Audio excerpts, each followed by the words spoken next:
अस्सलाम वालेकुम। फ़याज़ रामे आप लोगों से मुखातिब है और उम्मीद है आप सब लोग ठीक होंगे और शुक्र अल्हम्दुलिल्लाह मैं भी ठीक हूँ। बात करेंगे आलमगीर तरीन केस के हवाले से। और आलमगीर तरीन जो कि जहांगीर तरीन के हकीकी भाई हैं, उनकी ख़ुदकुशी के मामले के हवाले से। और आया ये केस एक मुअम्मा बन गया है, आप जानते हैं। और इसमें इस हवाले से बात करेंगे कि आया ये ख़ुदकुशी है या कत्ल है, क्योंकि इस हवाले से काफ़ी बातें, काफ़ी अफवाहें सरगर्म हैं। और जो सराउंडिंग सर्कमस्टांसेस हैं और अवेलेबल मटेरियल है, जो एविडेंस वहाँ से मिले हैं, उनकी बेसिस पे बात करेंगे। और जो रिसेंटली अपडेट्स इस केस में हुई हैं, बड़ी अलार्मिंग अपडेट्स हुई हैं। जहांगीर तरीन के भाई के जो मुलाजिम हैं, उनका क्या किरदार रहा है। और बज़ाहिर यही नज़र आता है कि ये एक मर्डर है, उस हवाले से बात करेंगे। अभी रिसेंट जो अपडेट्स इस केस में हुई हैं वो ये हुई हैं कि जहांगीर तरीन के भाई जो आलमगीर तरीन हैं, जिन्होंने पिछले कुछ दिनों में ख़ुदकुशी कर ली, और ख़ुदकुशी के साथ उन्होंने एक सुसाइडल नोट लिखा। सुसाइडल नोट का अगर क्रक्स देखा जाए मेरे सामने है, और उस पर अगर बात की जाए तो उन्होंने कहा मैं ये नहीं करना चाहता था। मतलब क्या नहीं करना चाहता था ये क्लियर नहीं है। और मैं अच्छी ज़िंदगी गुजार रहा था, मुझे अपनी ज़िंदगी से प्यार है।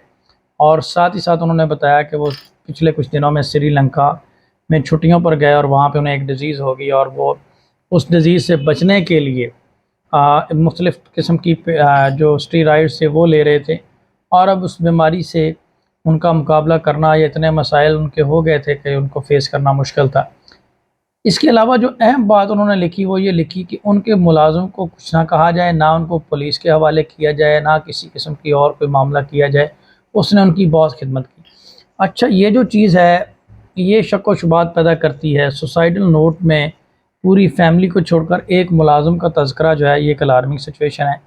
और फिर पुलिस के हवाले ना करने की हिदायत करना, ये ऐसा है कि जैसे इसमें काफ़ी शक व शुबात हैं कि किसी मुलाज़िम को पुलिस के हवाले क्यों किया जाएगा। इट मीन्स ये ऐसा है कि जैसे कोई अपने आप को सेव करने के लिए ये पैरा उसमें ऐड करवाया गया है।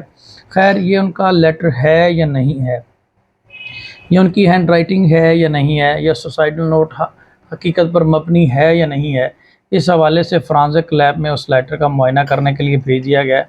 और हैंड राइटिंग एक्सपर्ट उसके ऊपर ओपिनियन देगा कि ये लेटर उनके हाथ का लिखा हुआ है या नहीं। सेकेंडली, जो इसमें अहम अपडेट इस केस में हुई है वो ये हुई है कि जो इस केस के मरकज़ी जिसको कहा जाता है मुलाज़म, जो कि जिसके ऊपर सबसे ज़्यादा शक जाता है, उसको गिरफ़्तार कर लिया गया है। पहले भी इसको तफ्तीश में शामिल किया गया था, लेकिन रिसेंट अपडेट इसमें ये हैं कि उसको गिरफ़्तार करके इंटेरोगेशन शुरू हो गई है। इसके अलावा जहांगीर तरीन के भाई जो हैं आलमगीर तरीन, इनका मोबाइल जो है वो कब्ज़े में ले लिया गया है। और मोबाइल फ़ोन पे इनकी मंगेतर से जो बातचीत हुई है ख़ुदकुशी से पहले, उसको भी काफ़ी शक व शुबात की निगाह से देखा जा रहा है। और उस हवाले से भी इंटेरोगेशन की जा रही है और डाटा लेने की कोशिश की जा रही है, और उनसे भी इंटेरोगेशन की जा रही है। अब ये काफ़ी चीज़ें हैं जिसके ज़रिए कंक्लूसिव एविडेंस सामने आते जा रहे हैं, जो कि ये इस तरफ इशारा करते हैं कि ये सिंपल ख़ुदकुशी का केस नहीं, बल्कि इसके पीछे कुछ ना कुछ वजूहात हैं, पीछे कुछ ना कुछ इसकी स्टोरी है। आया ये मर्डर केस है या क्या है। इसके अलावा अगर बात की जाए, इनकी प्रॉपर्टी के हवाले से बात की जाए, तो तकरीबन 4-5 अरब रुपए के ये मालिक थे। और बिज़नेस पॉइंट ऑफ व्यू के हवाले से भी देखा जाएगा कि इनकी किसी बिज़नेसमैन के साथ किसी का क्लैश था या क्या था, उस हवाले से भी इंटेरोगेशन जारी है।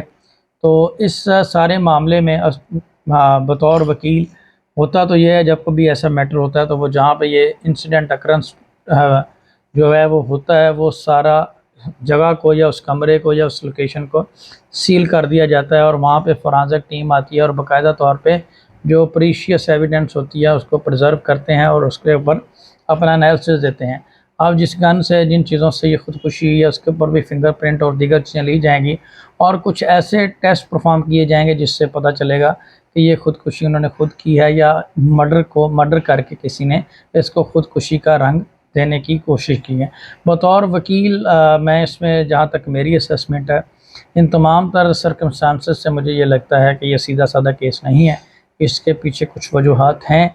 और ये जो सराउंडिंग सर्कमस्टांसेस है यहाँ पे ये वक़ूआ हुआ है, उन तमाम चीज़ों को सील करके अंडर ऑब्जर्वेशन रखना चाहिए। और वहाँ पे جو پراپر ٹیسٹ ہوتے ہیں فرانزک کے حوالے سے، دیگر جو ٹیسٹ ہوتے ہیں وہ تمام تر ٹیسٹ پرفارم ہونے چاہیے، تاکہ اصل حقائق اور ان کی ایک بریف جو ایک ڈیٹیل رپورٹ ہے وہ بننی چاہیے، مجسٹریٹ صاحب کی موجودگی میں بننی چاہیے، تاکہ یہ تمام تر چیزیں جو ہیں وہ ایک ٹرانسپیرنسی اور اصل جو حقائق ہیں وہ پبلک کے سامنے آ سکیں کہ آیا یہ خودکشی ہے یا مرڈر ہے۔